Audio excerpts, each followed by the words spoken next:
Il trace une ligne de départ sur la plage. Un groupe de motards se met rapidement en position, mais l'un d'eux semble totalement à part. La course commence. Tous les concurrents s'élancent ensemble, sauf le vieil homme qui reste sur place. Les autres lui donnent un bon coup de main aux fesses, et sa moto finit par démarrer. Il dépasse rapidement tout le monde, et arrive en tête dans le premier virage. Bien qu'il ait anticipé en ralentissant, sa vitesse était encore trop élevée. Il chute lourdement. Pendant ce temps, les motards l'ont déjà rejoint. Ils se moquent cruellement de lui, puis repartent en trombe. Ainsi, le vieil homme a perdu la course, et a dû payer 100 $.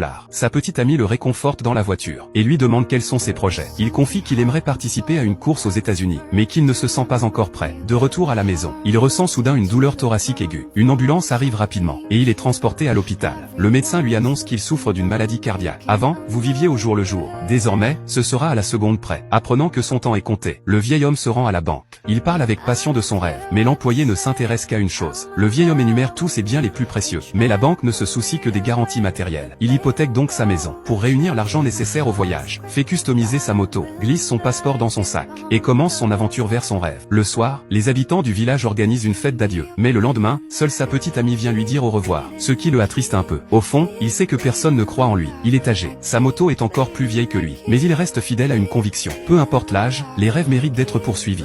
He said it's not the critic that counts, not the man who points out how the strong man stumbles or where the doer of deeds could have done them better. Yeah. The credit belongs to the man who is actually in the arena.